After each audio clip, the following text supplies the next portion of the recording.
Yo, what's going on, my fellow gamers? Gamer Gideon back again with Disney Pixel RPG. Hope y'all been doing well. I know that the World 4 content has dropped a couple weeks ago, but I did want to take a minute and do a video regarding taking out the boss of this world, more specifically the bonus boss, the Pete that we fight here. That's what we're going to be showing you today. I'm going to run through it two different ways. One is going to be using the Redstriker character that you get from the event, Adventure Pocket Mickey, or whatever the heck his name is. I recommend using him if you're fortunate enough to get him. I would not sub in the other Redstriker, Dale, unless you have a really souped up Dale, because he just seems to be far too weak. And then I will also do a quick boss takedown of a group that does not feature a Redstriker, just in case you're like, but you have the Redstriker, kid, come on. Like, no, I can do it without the Redstriker too. These bonus boss battles are definitely endgame style content for as far as Disney Pixel RPG is concerned. So keep that in mind when you're putting your team together. You saw my team briefly just going in here. I should have it posted on the side. I'm trying a different video format. Hopefully it works out. If not, this might just be the single phone recorded version. Anyway, we start off with these new Wave 1 monsters, enemies that you see here. These are pretty cool, the airplanes and the car. I like to take out the car first. Car does a lot of damage. The airplanes drop effects. They can hit everybody, and I think maybe it was the car. Either way, they do confusion and some other random things. They're kind of annoying, especially in the bonus level of the battle. But same thing if you watched my other video with the magic pot fight. You just want to build up your buffs to your repeating maximum level as best as possible, heading into Wave 2, so you are set up for success. That is what I highly recommend. My team here is fairly picked out on purpose. I tried a few different combinations. I like this one the most.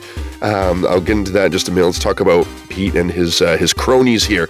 So his two little support guys you got there, the gold one, the Cheer Mimic, I think it's called, it will provide Pete with crit up and attack up, and I think crit damage even. It's super nasty for buffing him, and you will see the effect. The big attack you have to watch out for with Pete is called Piercing Attack or Pierce Attack. You'll see it. That's when he does that stomp attack that hits the whole group. It can easily go over 1,000 some damage, and if you get a couple bad hits of that and you're not buffed up, it will take you out. So my advice in this go through, I also showcased two different ways to do this. But first up, you take out the ads. The second one in the back there, that little jelly, is like a revive slime, or not revive, a regen. So he'll slap a regen on Pete that is very annoying because he'll regen a fair amount of hit points. They're not too hard to wipe out, as you can see there. So in this attempt, take them out as fast as possible.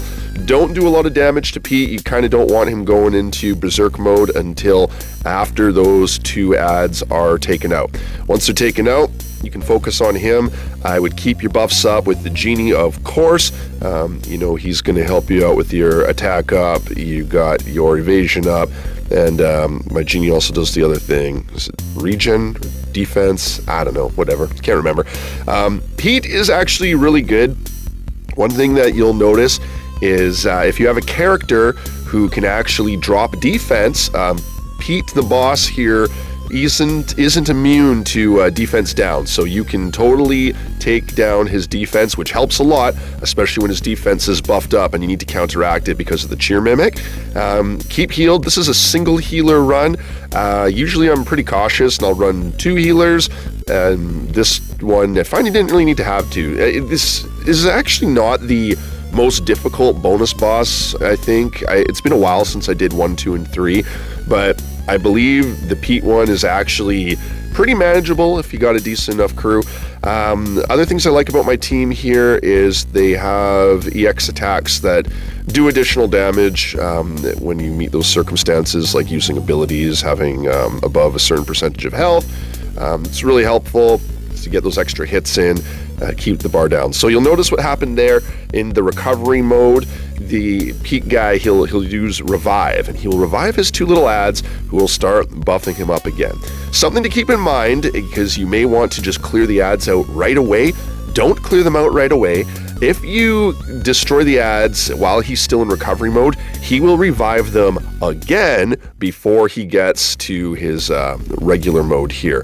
What I'm doing though is at this point I am choosing to ignore the ads. I feel we've had enough damage and I should play it back, but I won't. But if you saw earlier, Mickey, Adventure Pocket Mickey there as the Redstriker, he cleared a huge amount of Pete's Rage Bar in one hit. Very, very beneficial because this guy does way too much damage.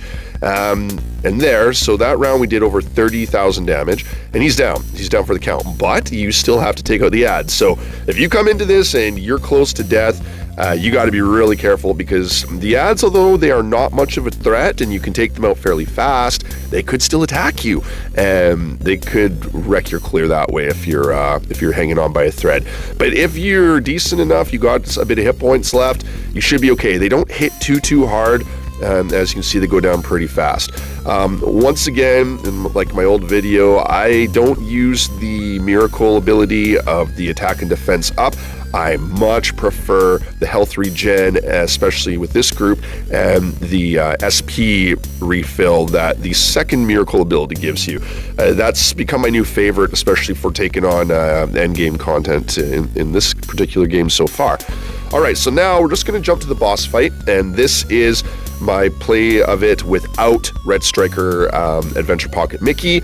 So this is, I'm using Hero Mickey, and it's not an ideal setup for him because he doesn't get the crit bonus from this party makeup, which would be great if his EX skill was able to activate and he was able to get his extra hits in, but this is kind of hamstringing myself a bit.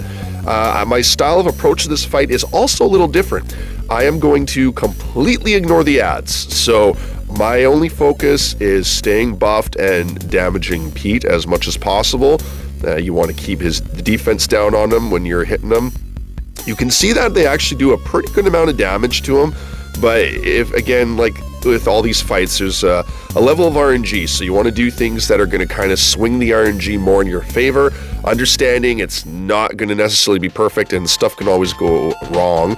But Jewel Genie, you want to keep at 5 stacks of buffs on your guys for as much as possible. If you got the SP for it, don't let that fall off and you'll be in great shape because the Evasion Plus is super helpful in dodging those big hits that will otherwise wipe out your group. And then you're going to see, you can see here he has regen up and attack up, or defense up I think there, but it's being counteracted by the defense down that Dark Wizard Pete applies. So having someone to knock down this thing's defense is the only debuff I've found that you can put on him.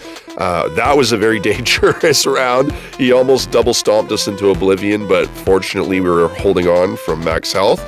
And there you go. Okay, so once again, he's knocked down. That was also pretty quick. I think this is actually a bit faster doing it this way and ignoring the ads. So as long as you got like a good group, and I think most people working on this stuff at this point probably do, you should be able to throw it out no problem. I really like the aesthetic of this world. Reminds me of old Game Boy Mario World type days, which I think was the point. It's a lot of fun. Can't wait to see what's out next. I'm going to be doing a video with the Winnie the Pooh challenge soon, so there we go. That's it. All right, enjoy. Thanks for watching, and keep on gaming. We'll talk to you soon.